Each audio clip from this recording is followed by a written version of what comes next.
The Dark Lady of DNA, A Historical Perspective by Emily Baker. For this historical perspective, we are going to be looking at the historical influence Rosalind Franklin had on the structure of DNA and her influence in science of X-ray crystallography. We're going to be specifically breaking down the gender harassment and bias that was shown towards her throughout her scientific work and the reasoning why she was not noted for the Nobel and recognized for her influence until many decades after her death.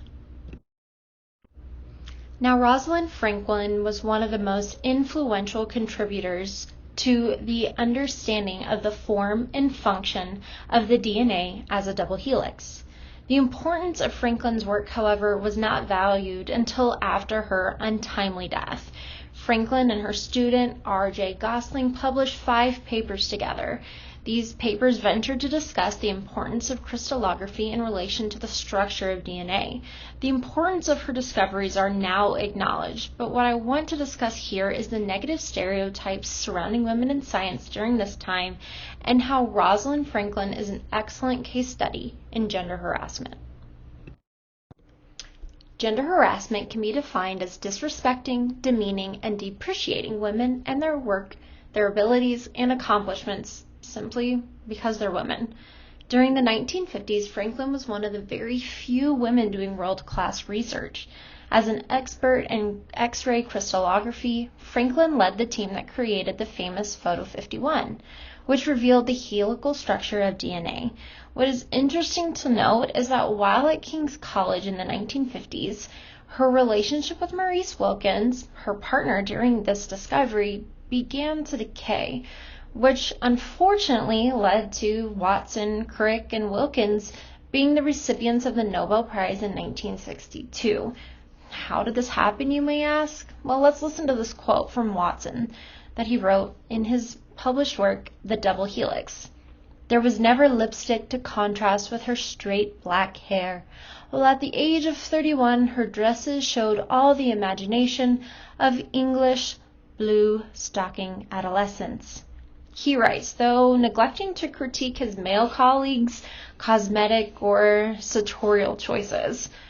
Now, in 2021, we may find comments like this appalling. However, in the 1950s and 60s, no one really batted an eye. Watson began to comment on her belligerent moods and how she interfered with Wilkins' ability to maintain a dominant position.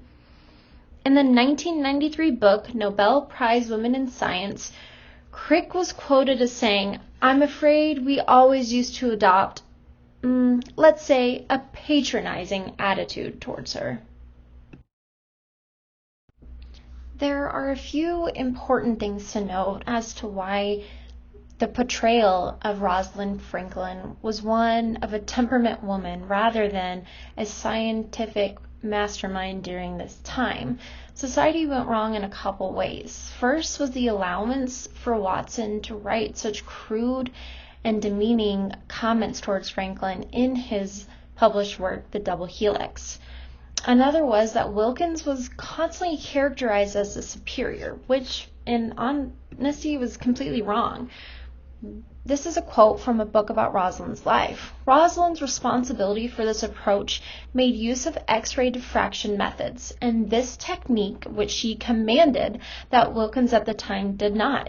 She had, in fact, been brought into Randall's organization in the first place in order to organize, supervise, and carry out the aspect of DNA work, while Wilkins specialized in biochemical and biophysical studies. And suddenly it appears that the young woman who refused to think of herself as Maurice Wilkins' assistant was actually quite justified in her reluctance. For this, she was never nor ever meant to be simply an assistant. Too often the allowance of fiction influenced fact in regards to her contributions to science. And unfortunately, during this time period, women were viewed as unusual. Watson's Double Helix was written as a kind of memoir, frank and chatty and sometimes gossipy in one man's view of the world of science. Watson did reference Rosalind Franklin as Rosie, which you see often in his work, not by her name, but by this nickname. But he never alluded to the importance of her discoveries on the structures of DNA. She was treated like a work of fiction. And honestly, I too would have refused to think of myself as Maurice Wilkins' assistant. Now, Rosalind wasn't naive in understanding the way men contributed to science and the way they were looked. This is a quote that she says, "You look at science, or at least talk of it, as some sort of demoralizing invention of man, something apart from real life, and which must be cautiously guarded and kept separate from everyday existence. But science and everyday life cannot and should not be separated. Science, for me, gives a partial explanation for life, and insofar as it goes, it is based on fact, experience, and experiment." Rosalind was spoken about by those who knew her well as a passionate and an intense concentration for science. Her mother was quoted saying she could either provoke a stony silence or a storm. She was an intelligent human with talent and a fervor for scientific discovery. The consequence for this dedication to science was the interpretation of dedication during the 1950s.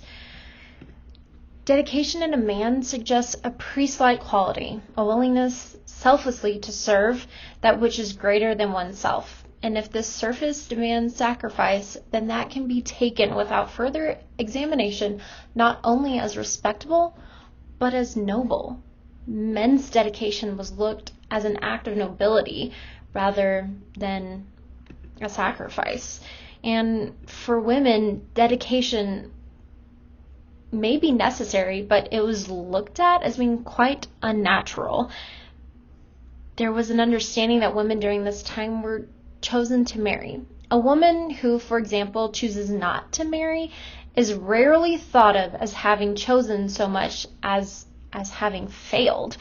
We have long been assured by the persistent rumor that priests lead fulfilled lives, but that nuns are forever to be suspected as less than possessing fulfilling vocations than of having retreated from life into a covenant. Franklin's dedication and passion for science was unfortunately looked at as unnatural. And what's really sad to say is that the period during which Rosalind was working on DNA was a rather unhappy one in her life, and one during which she had cause to feel the disadvantages of being a woman working in a world where women were, and still are, somewhat unusual. Rosalind was born lucky, for she had better than average opportunities to identify and cultivate her talents, and what was on the whole a very favorable situation for the development and the capacity for her commitment. Rather than applauding her for her commitment to science, she was turned into a joke around the water cooler, a fictional character in a story, and it's not until almost 100 years later that we value her contributions to science. During a time when scientific discovery was flourishing, a woman's value as a scientist was allowed the role of assistant and no more. As we have seen repeatedly throughout this discussion, Franklin was discriminated against and slandered because of her dedication and passion to science.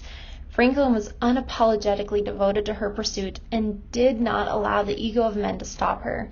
It was made evident in Watson's double helix that by diminishing her value, her contributions were seen as background knowledge to the discovery of Watson and Crick. We now know the contribution made by Franklin with her photo 51 crystallography. Today we are standing in solidarity of women during this time, and we value the contributions of all scientists, and by valuing discovery, regardless of the sex of the person who discovered it. Rosalind died at the age of 37, and this can only be described as a life too short. Everything that should have been said about her, the continued success and mounting rewards, were missing. She went on to work almost to the exact day of her death with unfailing brilliance and productivity, although her rewards were few. Ovarian cancer took her life, and the comments and jokes and fictional narrative portrayed of her by men resulted in the loss of a Nobel that she greatly deserved. We now understand her importance, and it is women like Rosalind Franklin who paved the way for women in science to be seen as equals rather than assistants or just background contributions that are not worthy of the notoriety of men. It's unfortunate that this is what happened, but that was life in the 1950s.